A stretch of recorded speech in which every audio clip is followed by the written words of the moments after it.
Dad ने ना एक बहुत सही लाइन बोली थी कि बेटा तूने कुछ शुरू करा खत्म कर। पापा का ना ड्राई क्लीनिंग का बिजनेस है, अभी भी है, it's been there for 50 years. Okay, right. And मैंने सोचा कि चलो यार एक वेल एस्टैब्लिश्ड बिजनेस, इसी को ज्वाइन करते हैं, इसको ग्रो करते हैं। वहाँ जाके पता चला पापा को जरूरत नहीं है मेरी। so if I ask you, before all of the things that you have achieved, what was Kshitij's mind back then? So when I started, अब like just to set background, मैं फिल्म मेकिंग इंडस्ट्री से नहीं हूँ, मैं photography industry से कभी belong नहीं किया। मैं MBA मार्केटिंग। Interesting. मैं जब आर्ट्स करना चाहता था साइंस में धकेला गया, जब साइंस में फेल हो गया कॉमर्स में गिरा। आर्ट्स फिर भी नहीं लेनी थी, बट कॉमर्स में आया। स्कूल में कॉमर्स में बेयरली पास हुआ तो BBA में घुस गया। BBA प्राइवेट कॉलेज से करी क्योंकि गवर्नमेंट कॉलेज की परसेंटेज नहीं आई थी। प्राइवेट कॉलेजेस में BBA वगैरह क्लियर करी तो घर वाले ने बोला तो हिंदुस्तान में क्या कर रहा है, बाहर जा। Every Punjabis dream settle abroad, Canada. हाँ। तो in my case easiest was Australia.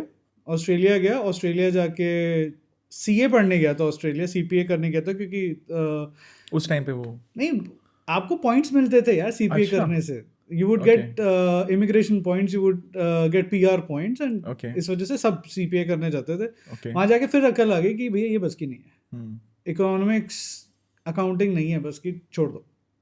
ठीक है, मैंने कोर्स बीच में छोड़ के मैं तो भाग के वापस आ गया। मैंने कहा मेरे बस की नहीं, मैं जा रहा हूँ। तो डैड ने ना एक बहुत सही लाइन बोली थी कि बेटा तूने कुछ शुरू करा खत्म कर। Hmm. पापा का ना ड्राई क्लीनिंग का बिजनेस है, अभी भी है, it's been there for 50 years.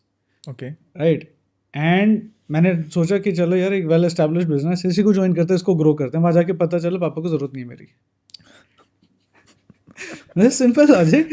मतलब यहाँ तक कि उन्होंने मेरे मुंह पे बोल दिया कि तेरे को पढ़ाया इसलिए नहीं है कि तू गल्ले पे बैठे। Can I pause you here? क्योंकि पता है, ये मैं पहली बार सुन रहा हूँ।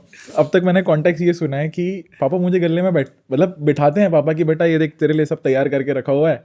ये पहला बाप देख रहा जो वो उल्टा बोल रहा है कि भाई ये थोड़ी ना करने के लिए तेरे को पढ़ाया था, कुछ अलग कर। Exactly, I appreciate you uncle ji. Exactly. तो and you know, even though I was sitting there, I got a job in Ericsson. नहीं मन किया काम करने का क्योंकि कमिंग बैक फ्रॉम ऑस्ट्रेलिया, ये यहाँ का कॉर्पोरेट कल्चर सूट ही नहीं किया। पॉलिटिक्स नहीं होती ना, तब होती थी ना आज होती है। पॉलिटिक्स कर ही नहीं सकते हैं लोग, हमारे से पॉलिटिक्स कर जाते हैं, हम नहीं कर पाते।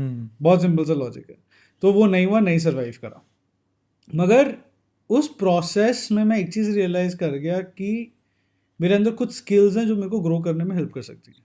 तो वीडियो मेकिंग, फोटोग्राफी, इन सारे क्रिएटिव साइड का तो कीड़ा था शुरू से, मतलब स्कूल से ही था। फिर कॉलेज में आके और बढ़ गया, कॉलेज के एक्स्ट्रा करिकुलर एक्टिविटीज़ का पार्ट था मैं हमेशा।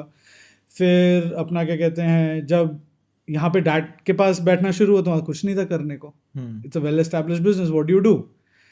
I ended up doing video editing for friends.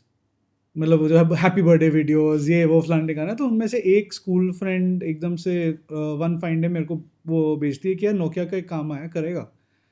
Editing का काम है। मैंने कहा बता दो क्या करना है। तो they had a blog, like bloggers mind करके एक एजेंसी थी, उनके साथ नोकिया उनका क्लाइंट था।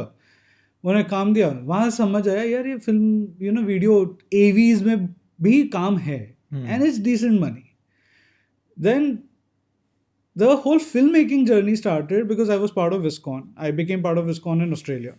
वहाँ पे भी उन्होंने देखा यार इसको फिल्म फोटोग्राफी का कीड़ा है, तो उन्होंने हैंडीकैम खरीद के और एक DSLR खरीद के मेरे को पकड़ा दिया कि यार तुम ना हमारे इवेंट्स कवर करोगे। उनको फ्री लेबर चाहिए थी, मिल गई। सिंपल सा लॉजिक है। तो जब वो हुआ तो उसने मेरा एक क्रेज़ स्टार्ट करा कैमरा यूज़ करने में। यहाँ आया वापस, तो यहाँ पे अब मैं यहाँ के थिएटर ग्रुप के साथ जुड़ गया। मैं उनके लिए लाइट एंड साउंड हैंडल करता था बैक एंड पे। एक दिन बैठे बोर हो रहे हैं सब लोग, ना कहते हैं यार मिलकर शॉर्ट फिल्म बनाते हैं। उनका एक प्ले था जो बहुत सुपर हिट हो गया था। तो मैंने कहा यार चलो स्क्रिप्ट रेडी है, सब कुछ रेडी है, इसको बनाते हैं। हैंडीकैम खरीदा जाके, सबको सेविंग्स लगाई। फिर रियलाइज़ किया कोई सीरियसली नहीं ले रहा क्योंकि हैंडीकैम पे शूट कर रहे हैं। So to learn the process and to get into it, मैंने एक्चुअली में उस फिल्म के लिए एक एक चीज़ रेंट पे ली। And I got experienced people from the industry to come and shoot that film with me. Okay. It took us 1 year to do it. जो चीज़ 15 दिन में ख़त्म हो सकती थी, मेरे को 1 साल लग गया क्योंकि मेरे एक्टर्स सारे पार्ट टाइम आते थे। मेरा जितना इक्विपमेंट था जो रेंट पे आता था, वो एक बार्टर डील करी थी मैंने रेंटल हाउस के साथ कि मैंने अपना हाई एंड, क्योंकि एडिटिंग मैं कर ही रहा था तो I had this very high and machine, मैंने उनके स्टूडियो में रखवा दी कि आप यूज़ करो, जो इसका रेंटल बनेगा ना मेरे के लिए बार्टर कर देना। एंड दे वर हैप्पी, क्योंकि that was the latest machine, they didn't want to buy one. तो जब तक मेरी फिल्म शूट हो रही थी तब तक तो एडिटिंग का काम ही नहीं था। तो वो करा, and that 1 year taught me, you know, what to do in film and what mistakes you could make. कि भैया बिना प्रोसेस जाने अगर घुसोगे ना किसी चीज़ में तो आप सिर्फ अपने हाथ नहीं जलाओगे, आप अपना सब कुछ जला दोगे। ओके, राइट, आज की डेट में अगर आपको बेसिक प्रोसेस नहीं पता हो फिल्म मेकिंग की, प्री प्रोडक्शन क्या होती है, प्रोडक्शन क्या होती है, पोस्ट प्रोडक्शन क्या होती है, उसमें डिस्ट्रीब्यूशन भी होनी चाहिए, आपका एक पूरा प्लान होता है एक फिल्म को बनाने का, और आप घुस गए हो। क्यों? क्योंकि स्क्रिप्ट तो हाथ में है, एक्टर सामने खड़े हैं, 2 कैमरा ही तो चाहिए सिर्फ। फिर ये माइंडसेट के साथ जब आप घुसते हो ना, आप सब कुछ गलत करते हो, और आप सिर्फ अपना ही टाइम नहीं, आप उन सब लोगों का टाइम खराब करते हो जो आपके आसपास खड़े हैं। तो चाहे 1 साल लग गया उसको बनाने में, ये सीख गया मैं कि यार पहले ना सीखना चाहिए था, फिर घुसना चाहिए था। शायद मतलब वो 1 साल में जितने पैसे मैंने उस फिल्म पे लगाए, हो सकता है उससे आधे पैसे में मैं सीख लेता, मगर still it was a learning curve and we recovered the money. The film sold through ISKCON, ISKCON के लिए बनाई थी, इस्कॉन के नेटवर्क बहुत स्ट्रांग है, तो कुछ पैसा तो रिकवर कर लिया, कुछ का मतलब जितना लगा था उतना तो रिकवर कर लिया, प्रॉफिट नहीं बनाया, प्रॉफिट सोचा भी नहीं उसके ऊपर।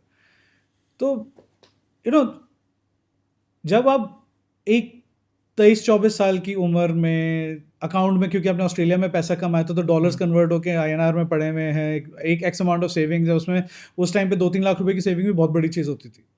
ठीक है, जब आप उसके साथ बैठे हुए हो तो आपको ना कोई भी डिसीजन लेना बहुत आसान लगता है।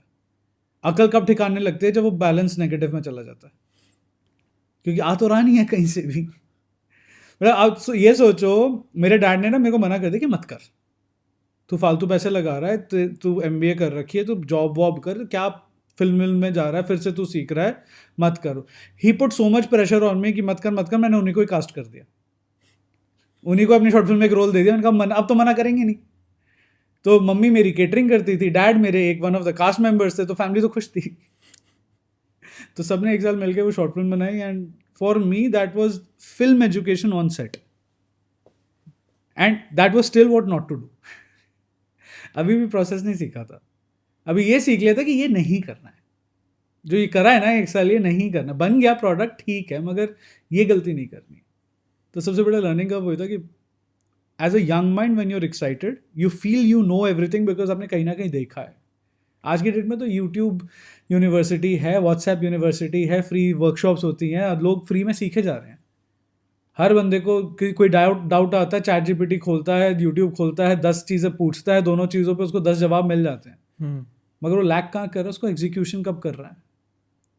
सीख तो लिया तुमने, एग्जीक्यूट कहाँ कर रहे हो? थ्योरी का क्या अचार डालोगे? सो वो learning to learn the process is very important, which the youth और young film maker would not understand, क्योंकि उसके पास अभी भी एक्सपीरियंस नहीं है।